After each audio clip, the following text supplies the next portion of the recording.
everybody! So ngayon, dadalhin ko kayo sa Finland and Sweden!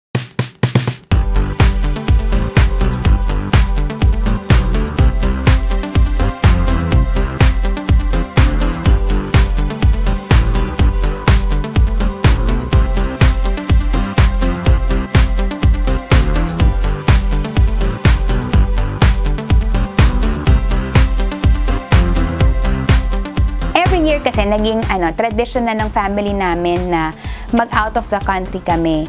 So this year, napagdesisyonan ni 30 at ng aking brother na si Carlo na bakit hindi magpunta sa Finland. Kasi gustong-gusto nila pumunta sa Lapland dahil nandun nga si Santa Claus! Hello! Ayan, kakarating lang natin sa Rovaniemi sa Finland. Sobrang lamig, negative 7.3 degrees ngayong araw. Madilim na pero halos mag-aalas 2 pa lang. Yung sun sumisikat na mga 10, tapos nagsiset na mga alas 3, alas 4 ng hapon. So maikli yung daylight nila dito. So meron pala dito na sobrang saya. Kasi kanina pagdating niya puting-puti. So dumetwa na at naglaro na sa isno.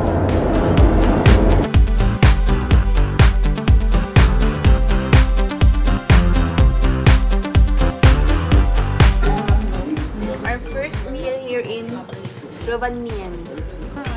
Gutom lang na, pero masarap. Harap na.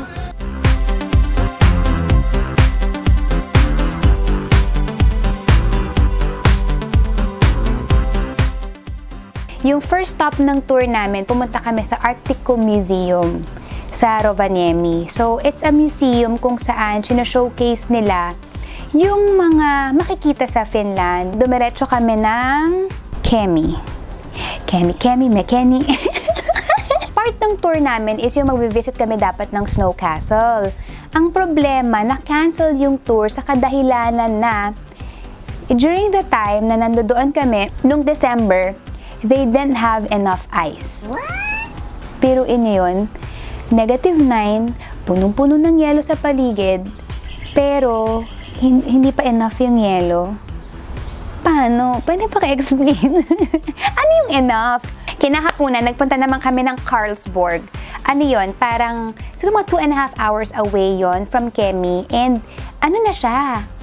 Border na siya ng Finland at ng Sweden. Ang ginawa namin is nag-board kami ng Polar Icebreaker Explorer. Yun yung tawag doon sa malaking ship na sinakyan namin, na ginagamit talaga nila yon when they go to mga Arctic expedition. So, ito yung pag umandar yung ship, talaga makikita mo, binabasag niya yung pagkakapal-kapal-kapal ng mga yelong ganyan. Tapos talaga makikita mo, maririnig mo kung paano nagka-crack yung ice.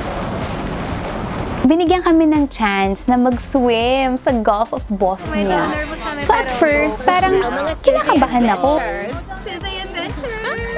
Parang ang lamig, tapos parang hindi mo alam kung ano yung nasa ilalim. Naisip ko, may shark kaya dito? Naku, baka may mga whale.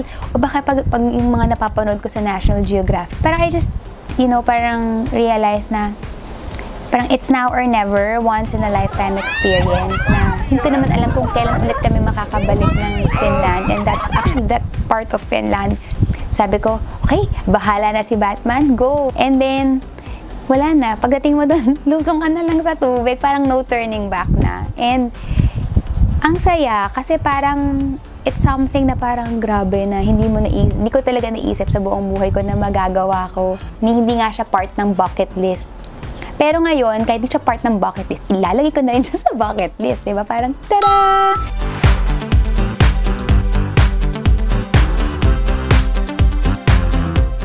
Ang next na pinuntahan naman namin is a place called Luosto. Alam mo, nakakagulat kasi pag dumating ka doon, para ka napunta sa sa Narnia. Ito talaga yung sa puno ang ganyan, walang exagya, hindi to OA. Makapal talaga yung yelo. Tapos, doon sa lalakaran mo, walang ibang kulay kung hindi puti. Puti at medyo grayish yung sky. So, parang yung nakakatakot kasi pagka nawala ka doon, baka kainin ka ng mga wolf. Pero ang ganda, nag-take ako ng photos, ganyan. 'Di ba? So, yung Luosto, nandun naman yung amethyst panning or amethyst mining. I mean, lingid sa kaalaman ko at siguro ng ibang tao na ang dami palang amethyst doon, ano? Nandito kami sa amethyst mining field. Sabi nila, yung mga stock na makukuha namin dito ay amin na. So ngayon, ito pa lang ang nakukuha ko. Yan, diba? So yun, masaya siya. Nandun si, ayun, nakuha si Zay. Okay yan to, si Zay. Papacheck natin kay Ana. Tapos si 30 nandun sa dulo. Kaya natin yung mga iba na nagmimina, o diba? Merry Christmas, galing to kay Suzay. Tapos syempre, diba, bilang competitive ang mga tao, paramihan talaga ng mga amethyst na makukuha. Si 30, may mga nakuha siyang magagandang klase ng amethyst. So, depende sa kulay ng amethyst, nagde-depend doon kung gaano siya kaganda at gaano siya kamahal. May mga amethyst na kombinasyon siya ng 3 different quartz. So, pag nakahanap daw nun, ibig sabihin sobrang expensive. Ako siguro nakakuha ako ng mga 2 or 3.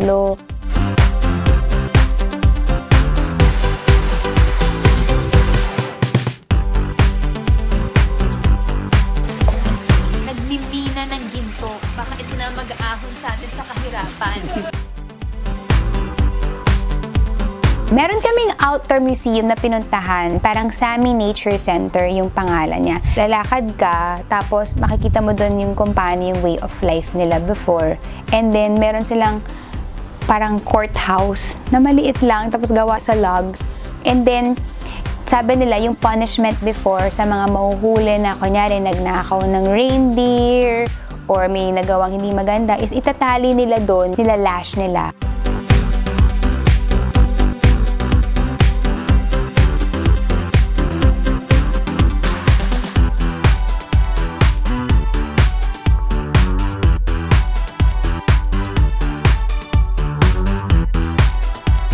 Next naman is yung Husky Farm. Yung Husky Farm, nandun yung mga dogs kung saan first time din namin maka-experience na sumakay kami ng sled na hatak-hatak ng mga husky.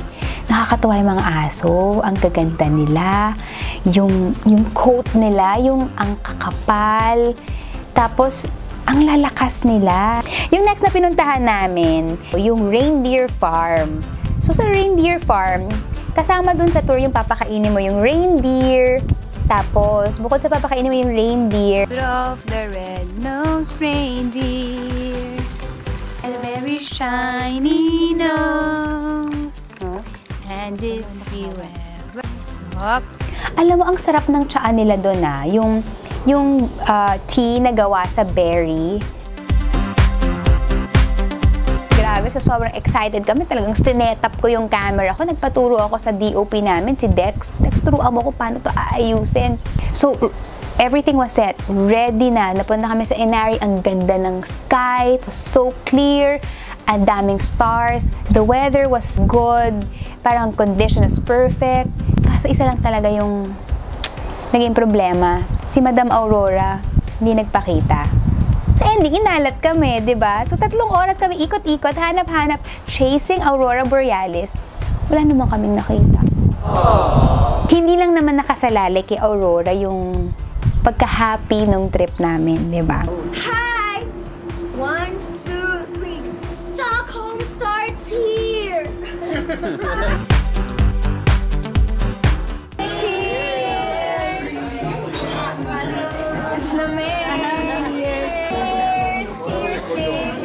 Ang lamig! Pinatawag ko kayong lahat para sa pagkakataon na to. Pero yung nakarating tayo ng ice bar, nababasa ko lang to sa magazine. Oo. Pag sa mga travel, ano. Wow.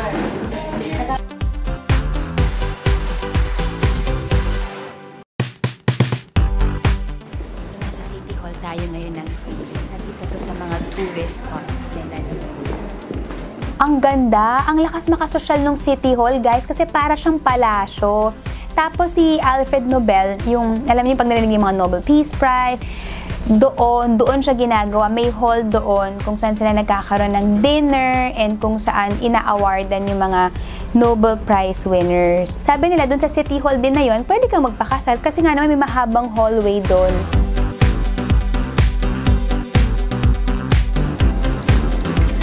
Nakakatuwa kasi pumasok tayo dito, naghahanap lang tayo ng mga kot-kot. Tapos, si ate, siya pala may-ari ng store na to. Paano? Paano nangyari? Actually, gusto ka namin surprisahin. Pumunta talaga kami dito sa Sweden para surprisahin ka! Surprise! Lahat ng mga Pilipina na dito, punta lang po kayo dito sa Holandergatan Nio sa Stockholm.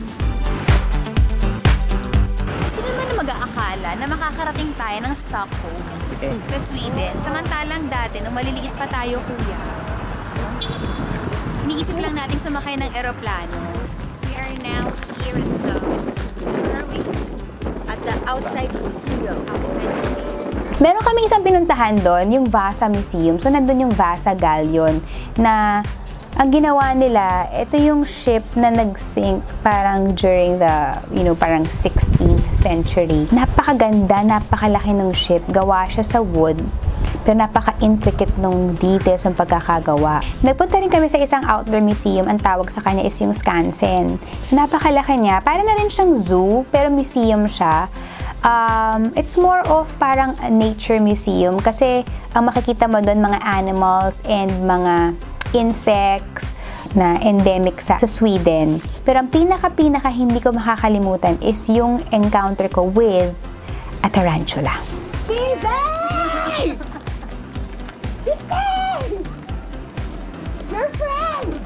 Na nagpunta kami nila si Zay ng Cambodia, nagpunta kami sa isang village na ang pangalan ay Skun.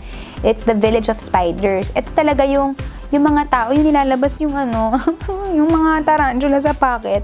You want to touch, yung gano'n. Ako talaga, nakakaloka. Tapos nasa van lang ako, hindi na ako lumabas kasi, alam mo sa sobrang takot mo yung, kahit wala naman akong hypertension, parang feeling ko tumaas ang presyon ko, nahilo ko, yung ganong level, so hindi na ako lumabas. Hi guys, so we're inside the Skansen Museum and I'm actually lining up to get a hold of the tarantula.